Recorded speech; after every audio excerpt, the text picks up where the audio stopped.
So here we are, finally driving the Maserati GranTurismo Sport. And the most amazing thing about this car, and it never ceases to amaze me, is the noise. It is just a glorious, glorious noise. Even just driving normal speeds around town just gives you the most amazing smile on your face when you hit that right hand pedal. Just open the window a tiny little bit just to get a bit of the sound.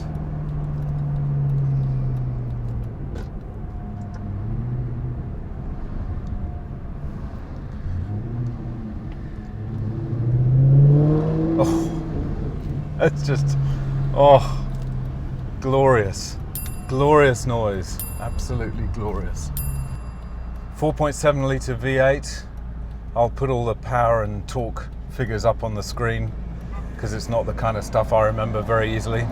0 to 60 or 0 to 100 in about 4.7, I think, but out and out pace is not what this car's all about. It's really a proper Grand Tourer. It's got it's just, oh, glorious. It's got decent luggage space in the boot. It's got two very, very comfortable rear seats. For adults, can use them quite easily.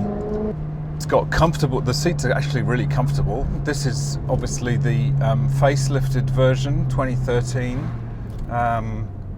There were some complaints about the earlier models. The seats were a bit flat and square, and I think people did comment on them being not very comfortable, not very supportive. These are more like a kind of, not exactly a bucket seat, but a kind of much more of a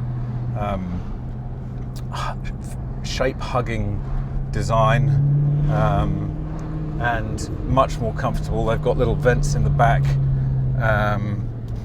The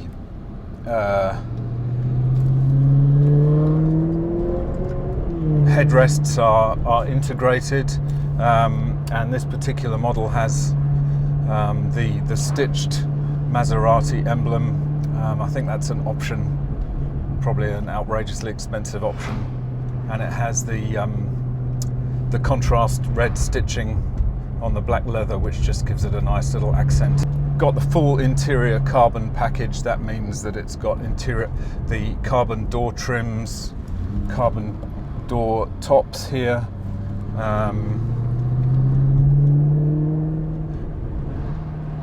carbon dash, instrument surround, and in the center console. And it's got an exterior carbon package which includes the door mirrors, the door handles, a rear spoiler. Quality of the interior is very, very high. Alcantara headlining, full leather interior, obviously. Okay, just experience this. I'm just going to change it up into second.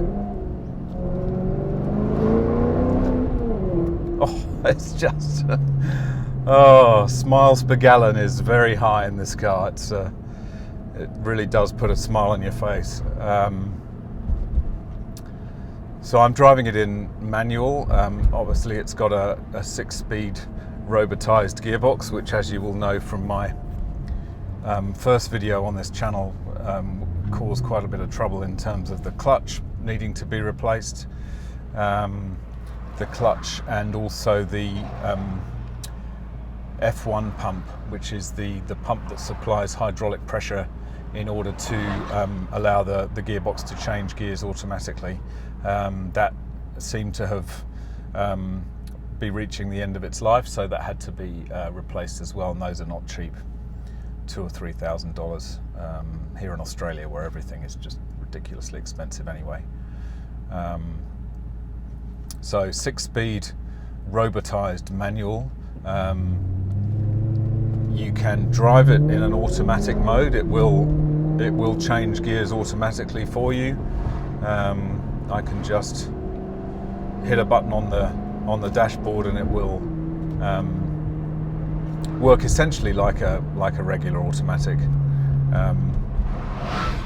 It's a single clutch, so it does have that pause that has been commented on. Single clutch transmissions do have that because they're necessarily disengaging the clutch, swapping the gears and then re-engaging the clutch. There is that slight hesitation, if you like, at lower speeds, certainly when it's cold, but as you drive it a bit more with a bit more intent, the MC Sport gearbox does shift faster above a certain rev limit. I think above 3,000 RPM, I think it does shift a lot faster. I think it's 100 milliseconds, so it's not slow, but it doesn't have the bang bang bang of a modern dual clutch. But I think that this option of the rear transaxle mounted robotized manual does kind of suit this car more than a torque converter automatic. Certainly that was my impression when I drove an automatic. I didn't have the sports exhaust, but I think it didn't quite have that feeling of a real sports car. I think it, you know, it is a GT. It's not an out and out sports car, but at the same time you want to feel like you can drive it like a sports car. And you know, a lot of the Ferraris of the time had a similar system. The 360 and the 355 all had this robotized manual, and I think it, you know, once you get used to it and you learn its idiosyncrasies and quirks, it's actually you know, it's actually a good compromise. I'm sure this car will be amazing with a dual clutch transmission that could just, you know, blam through the gears like an Audi R8, but hey, doesn't have that same kind of, I mean, I keep thinking about, you know, should I have bought an R8? I mean, I always thought I was going to, you know, if I ever got a real kind of supercar, would I go for something more sensible, if you like, an Audi R8, where you can just take it to the local Audi dealer and they could, you know, the parts are easy. It's there's a huge service network that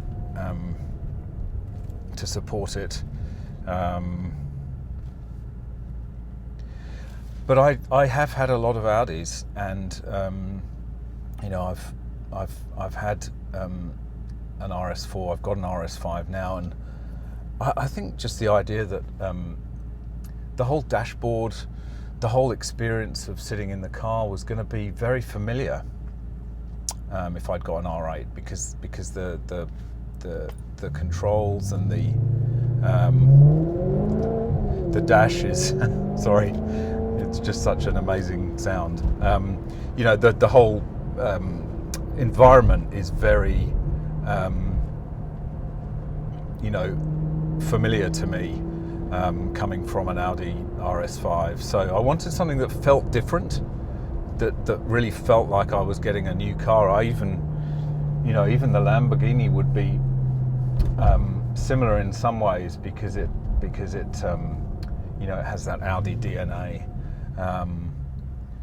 and you know, a Ferrari I think was out of the question in terms of price, and also I don't think I'd feel confident enough driving a Ferrari. I think I would be overawed by its presence.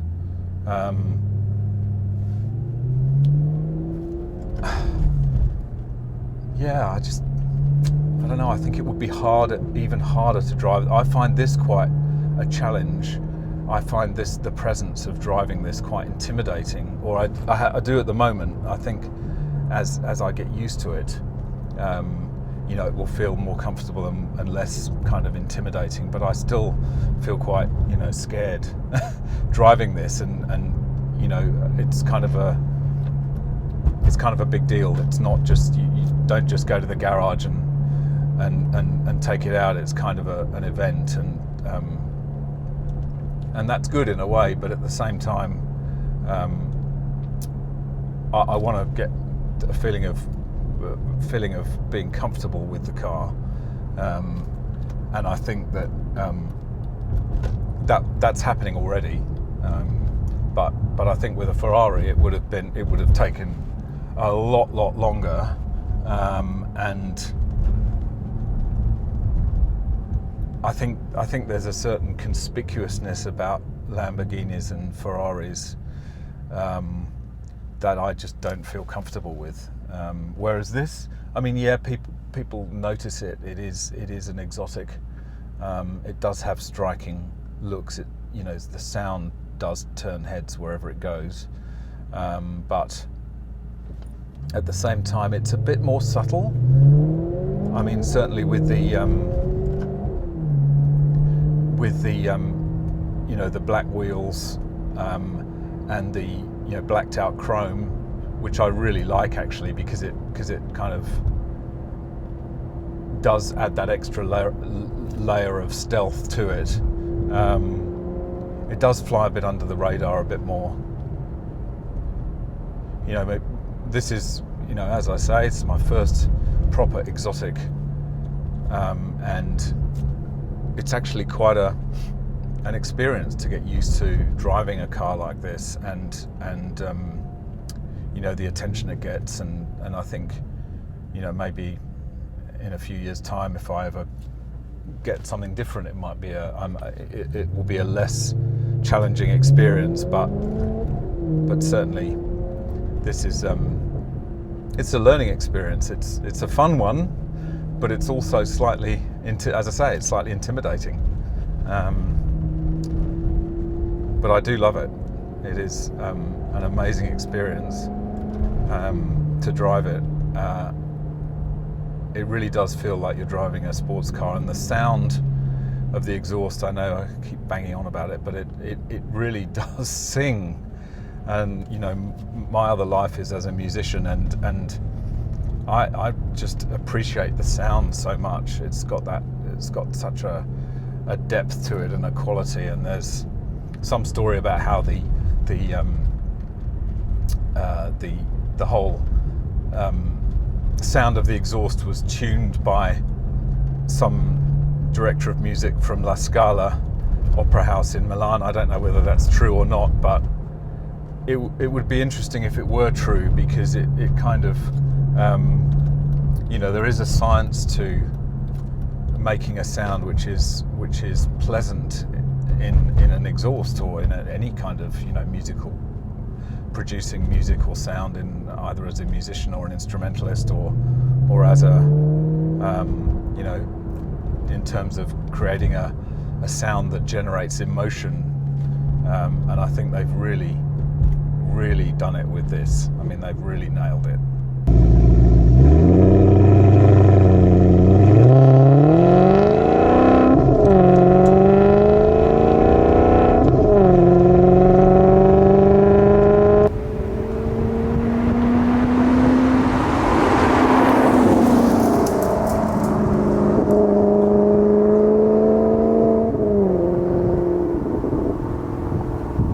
Well, I hope you've enjoyed that introduction to the fabulous Maserati GranTurismo.